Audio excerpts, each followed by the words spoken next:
নমস্কার। শুরু হচ্ছে হারিয়ে যাওয়া ছেলেবেলাকে ফিরে দেখা। আমাদের আজকের নিবেদন শীর্ষেন্দু মুখোপাধ্যায়ের লেখা গল্প ভবিষ্যৎ।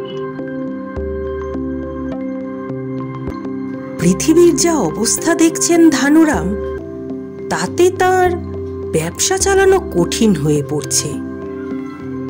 ধানুরাম কবিরাজ।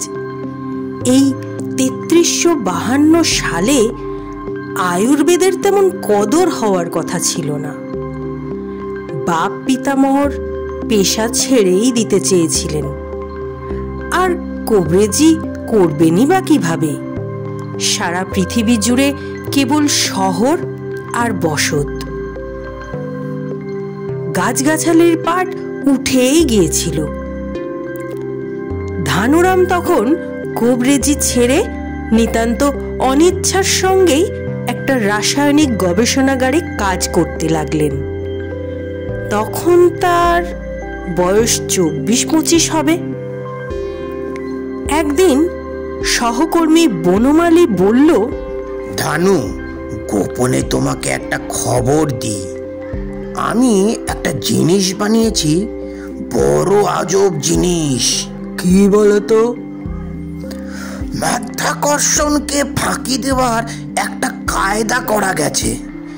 একদিন ল্যাবরেটরিতে বসে নানা রকম জিনিস মিশিয়ে যাচ্ছিলাম খেয়াল খুশিতে। হঠাৎ দ্রব্যটা লাফিয়ে শূন্যে উঠে ভাসতে লাগলো। বলো কি হে? তবে আর বলছি কি, বনমালীর সেই আবিষ্কার থেকে দেখ না দেখ দুনিয়ার ভোল পাল্টে গেল। তার কারণ, ওই নতুন যন্ত্র আবিষ্কারের পর মানুষজন তাই শূন্য পথে যাতায়াত শুরু করে দিল। মাটির উপর দিয়ে যাতায়াত কমে যেতে লাগলো। তার ফলে রাস্তাঘাট ফাঁকা পড়ে থেকে থেকে গাছপালা গজাতে লাগলো। তারও ওপর বনমালীর ওই জিনিস আরো উন্নত করে মহাশূন্যে যাতায়াত হয়ে গেল আরো সহজ এবং দ্রুত। ফলে সূর্যের অন্য সব গ্রহে যাতায়াতের ঝামেলা ঝঞ্ঝাট আর রইল না। আবিষ্কারের ১০ বছরের মধ্যে অন্যান্য গ্রহে এবং চাঁদে বিরাট বিরাট কলোনি তো হলোই, আকাশে বেলুন বাড়ি তৈরি হলো মেলা। পৃথিবীর ২-৪ মাইল ওপরে শূন্যে বাড়িগুলো ভেসে থাকে। ফলে পৃথিবীতে বাস না করে অধিকাংশ মানুষই ভালো আবহাওয়ার জন্য আর নির্জনতার খোঁজে নানা দিকে ছড়িয়ে পড়ল। ফলে শহর ফাঁকা হয়ে যেতে লাগলো এবং সেখানে গাছপালা গজাতে লাগলো।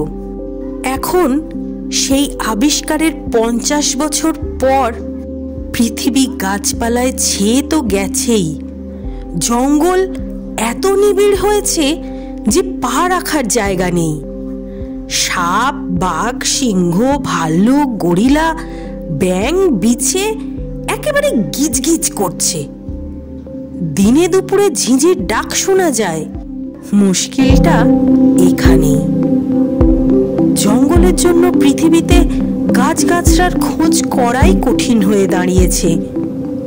সকালে ধানুরাম তার ভাসমান নৌকার মতো বাতাসি জানে নাতিসহ কণ্টিকারি, পাথরকুচি, বিশল্যকরণী ইত্যাদি গাছগাছড়ার সন্ধানে বেরিয়ে পড়েছেন।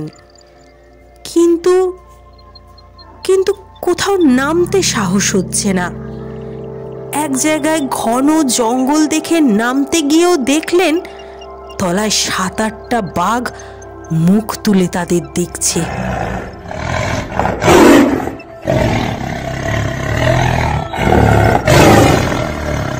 নাতি বলল, বাহ, কি সুন্দর। ধানুরাম ভ্রু কুঁচকে বলল, বড্ড বাড়াবাড়ি হয়ে যাচ্ছে। আগে পৃথিবীতে একটাও বাঘ ছিল না। কোথা থেকে যে এতগুলো বাঘ গজালো কে জানে। নাতি অবশ্য মজাই পাচ্ছে, কারণ সে থাকে তার বাবার কাছে। পৃথিবীর 2 মাইল উপরে এক আকাশ বাড়িতে। বাঘ তো দূরের কথা, গাছপালাও চোখে দেখেনি। সে বলল, নামো না দাদু। বাপরে, নামলেই ঘ্যাঁক। তার মানে? সে বুঝবি না, ও হলো বাঘ। বাঘ? বাঘ তো কি? ওরে বাবা, ও বড় ভয়ঙ্কর জিনিস।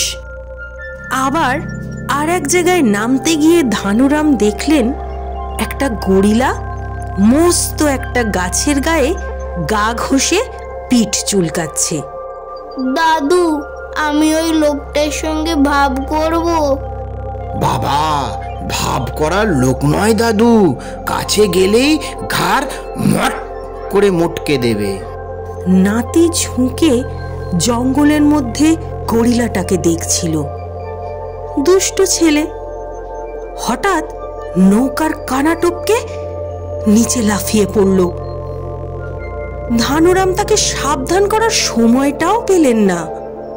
অসহায়ভাবে চেঁচাতে লাগলেন, দাদু, ও দাদু, এ কি সর্বনাশী কাণ্ড করলি বাবা।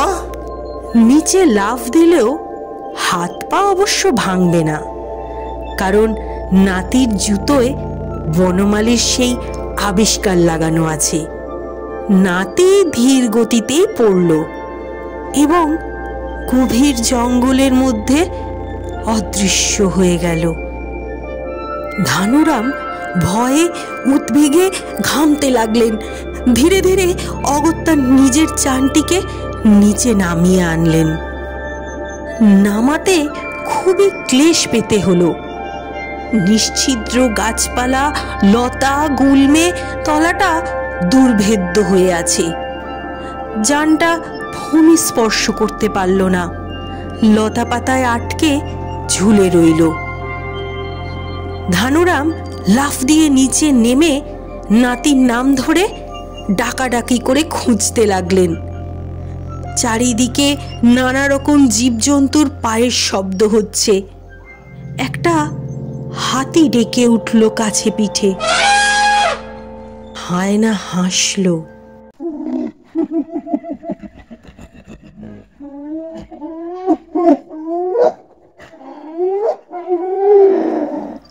ধানুরামের বুক কাঁপতে লাগলো ভয়ে। মাত্র 5 বছর বয়সী নাতি, এ জঙ্গলে তার নিরাপত্তা কোথায়? খুঁজতে খুঁজতেই ধানুরাম বুঝতে পারলেন আর আশা নেই। গাছপালায় চারিদিক এত অন্ধকার যে এই দিন দুপুরেও কিচ্ছু দেখতে পাওয়া যাচ্ছে না। তবুও প্রাণপণে ডাকতে লাগলেন, যদি যদি সাড়া দেয়। তারপরেই ঘটল অত্যাশ্চর্য ঘটনা। ধানুরাম নাতিকে খুঁজতে খুঁজতে বেশ খানিকটা এগোতেই হঠাৎ দেখতে পেলেন সেই গরিলাটা তার নাতির হাত ধরে দাঁড়িয়ে আছে একটা ফাঁকা জায়গায়, আর 7টা বাঘ তার নাতিকে ঘিরে পা আর গা চেটে আদর করছে। ধানুরাম একটা শ্বাস ছাড়লেন। না, জীবজন্তুরা আর আগের মতো নেই। নব্য প্রজন্মের এরা বেশ সভ্যভব্যই বলতে হবে।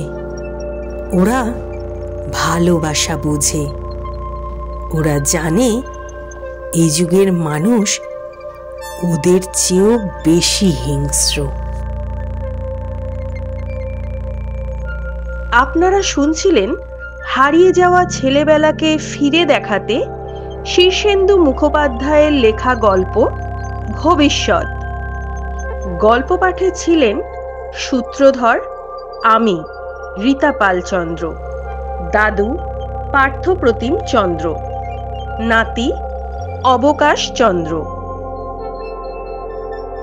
কেমন লাগলো আমাদের আজকের এই নিবেদন? কমেন্ট করে অবশ্যই জানাবেন। আর এই রকম আরো অনেক ছোট গল্প শুনতে আমাদের শোনো বলি কানে কানে অডিও স্টোরি চ্যানেলটি সাবস্ক্রাইব করে রাখুন। আমাদের এই গল্পগুলো যদি আপনাদের ভালো লাগে তাহলে একটা লাইক এবং শেয়ার করে আমাদের পাশে থাকুন। কথা দিচ্ছি নিরাশ হবেন না। ধন্যবাদ।